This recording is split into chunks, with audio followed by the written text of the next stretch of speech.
Hello, welcome to the Grumpy Dad Life. Today I'm going to be writing my first ever training program. So over the years I've done loads of kind of different activities, exercises, lots of different things in the gym. I did powerlifting for a little while, just regular gym training. I've dabbled in a few different sports over the years. Never really been a competitive athlete though, but I've definitely gone through periods of being very, very fit, having very high fitness levels, and also periods of inactivity where I've not been very fit at all. Um, and that really hit rock bottom last year, I think, where I had a really, really difficult year with being unfit, and that had some negative impacts on my health as well. And that's kind of just echoed by that drop in activity that happens after you have kids. Which I'm sure is something that a lot of you can probably relate to. And it's kind of one of the realities of parenthood that I want to come back to and talk about in a little bit more detail later on. Over the years that I've done sort of different things in the gym, I've never really followed a program. I'd just kind of turn up to the gym knowing that it was leg day, or knowing that I was going to bench press today, and I'd also want to do some like dumbbell flies, and that was kind of the basis of the only programming I did. But this year, 2024, I made it a goal of mine to get really fit again, to get into the best shape of my life, get those fitness levels right back up to where they used to be and to where I want them to be, so I can be the best dad I can, live a long, healthy life. I think the best way to do that is to follow a structured program this time around. So I've joined a gym, and for the first 4 weeks of training or so, I've used the program that they put together during my induction, and that's been fine. It's been good, but now I've kind of got back into the rhythm of it, woken up my muscles, started getting a little bit of strength back. I've decided that as I progress, it's time to put my own program together that aligns with sort of my specific goals and sort of the kind of things that I enjoy doing in the gym as well, because I think that's a big part of it is doing things you actually enjoy, because that helps to motivate you to actually get to the gym in the first place. So let's get into it. So to start with, let's look at my goals. I think before we start actually writing the program, it's good to sort of have a solid idea of what our goals are, what we want to achieve through our training, and then we can write a program that meets those specific goals. So the first goal of mine is just to get fit in general, to get in shape, to get healthy. So that will sort of focus on sort of my comfort zone, the core of my sort of training experience, which is the three main barbell movements: squat, bench, and deadlift. So I'll kind of make those the cornerstone of my programming, to really build the strength through my training. And also I need to be aiming to be going 2 to 3 times a week to the gym to be able to meet that goal. My second goal is an aesthetic goal. I'll be quite honest about that. I don't think there's any reason not to be honest about it. I want to get stacked. I want to be jacked. I'm a fairly short guy. I'm pretty skinny, so I've always kind of feel quite uncomfortable, sort of with my own body. I think we all suffer from a little bit of body dysmorphia. That's kind of the point of it. But for me, that makes one of my training goals is to get bigger, to get in a good shape. So I fill t-shirts. That's kind of one of my big things is does this t-shirt look like I'm wearing my dad's t-shirt?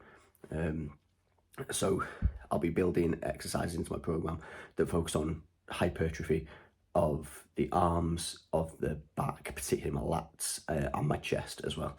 Because they're the kind of the three main areas that I think if you can build a good bit of mass there, a good bit of size, that they help sort of bulk out a t-shirt and make you look like you're in good shape.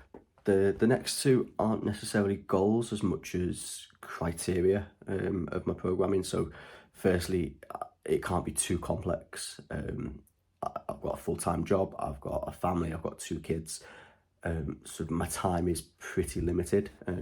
So it needs to be something that I can stick to, something that isn't going to stress me out about how much I've got to do, and something that I can achieve in kind of around about an hour, because a lot of my sort of gym sessions are going to be during my working lunch when I'm working from home, and getting my training session in and getting back to work.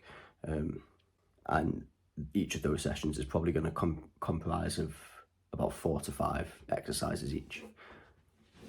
The final sort of goal or criteria is a couple of specific movements. So for me, I think pull-ups are a really high value exercise. I think it's really important that people should be able to pull their own body weight and be able to do pull-ups, more than one ideally. So in pretty much every training session, I'll be trying to incorporate some kind of movement that helps improve my pull-up ability. So now we have our goals, let's have a look at how that might actually look in a training context. So I'm going to do this in a few ways, because I think what's really important to understand, particularly in the context of parents, is that once you have kids, getting to the gym and doing your exercise is kind of the easiest thing that can just be dropped. It's kind of that one activity that's really easy to break out of your routine and say, I haven't got time for that. And once you lose that routine, it's really hard to get back into it.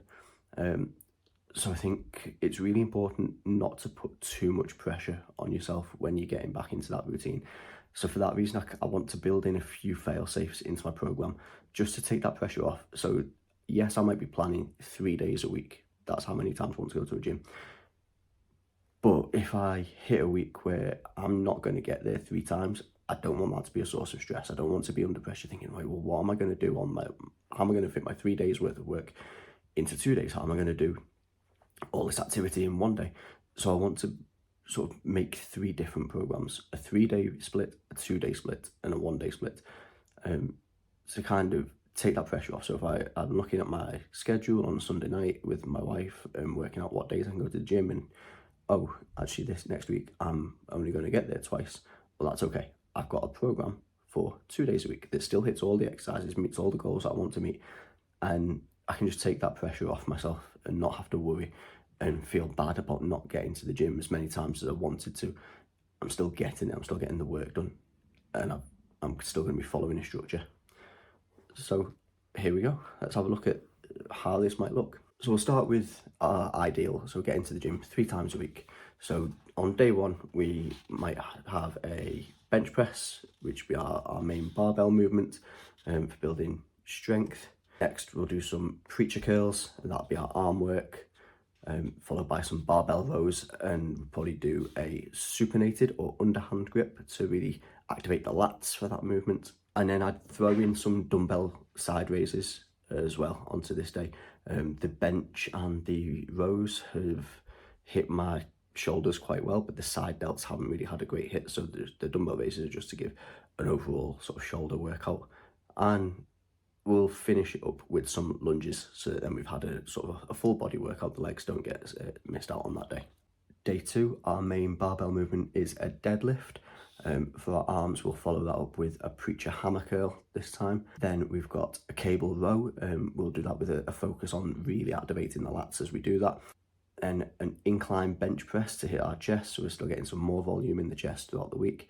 And then we get into some chin-ups. I generally find chin-ups a little bit easier than pull-ups. So I think when it's been quite a back-heavy session, I'll probably get more out to doing chin-ups in terms of actually being able to do some. I think probably be too fatigued to do pull-ups effectively to really get the benefit out of them on this training session. Finally, on day 3, our barbell movement is squats. We'll hit our arms with skull crushers and get the triceps working today. Go back to barbell rows, but this time with a pronated or an overhand grip, so we get a sort of a more holistic back stretch out of this one. We'll do some lat pull downs and then finish up with some pull-ups. Okay, so moving on to those weeks where I can only get to the gym twice a week. Here's what a 2-day split might look like following this program. So on day 1, we do 2 barbell movements. We do squats and bench press. They are sort of opposite ends of the body, so I'd be comfortable that I could do both of those movements in 1 day quite effectively. Then we do some preacher curls and some barbell rows, whichever grip kind of takes my fancy on that day. I'm not going to be too fussed about what grip I do. And then finish up with some either pull-ups or chin-ups. Again, whichever I fancy on the day. I'll do one or the other, depending on how sort of good I'm feeling about it. Then our day 2, we do deadlifts and incline bench press. Incline bench just tends to be a little bit less load heavy, move a little bit less weight. So after doing potentially heavy deadlifts, I think an incline bench won't be too taxing on the body. Still hitting our arms and our lats, so we do preacher hammer curls today and lat pull downs, and then finish up with lunges to really give some extra volume to our legs throughout the week. So those sort of horrendous weeks where I'm only going to get to the gym once, I want to go in with a plan. So I'd start with either squats or deadlifts. I couldn't do all 3 barbell movements in one day, squat, bench and deadlift. I can definitely do 2 quite comfortably, but I don't want to tie myself to one specific movement. It will be squats or deadlifts depending on how I'm feeling. I want to look forward to that session, particularly if it's only be the one session that I get in that week. So I don't want to go into it dreading a movement if the last squat session I did just didn't feel good at all, or I've been really struggling with my form for deadlifts, so I'm dreading going in and doing it. I don't want to feel like that if it's the only session I'm going to have a week. Equally, if I've maybe learned something from watching YouTube videos, or I want to practice something or get some extra volume in, then I want to have that flexibility to be able to just say, hey, today I'm going to do this one. I'm not going to be prescribed a movement when I want to do the other one. Then bench press, obviously. Again, next to it being either or, so either barbell row or lunges, and that'd be depending on whether I do the squat or the deadlift as the barbell movement. And we finish up with pull-ups. So nice and simple, 4 to 5 movements on every session, 4 sets of each, between 8 to 12 reps for each. And I think that would make a pretty high speed, low drag training program that I could stick to for sort of a long time and enjoy, and hopefully reap some good rewards. Okay, so there is my training program for 2024. Let me know in the comments what you think and if you found this useful or helpful. And please remember to like and subscribe if you enjoyed the video. It'd be really helpful for me and for the channel. Keep an eye out for my next video where I'll talk about sort of how I started my self-improvement journey, why I started and why I got into YouTube. I'll see you on the next one. Out.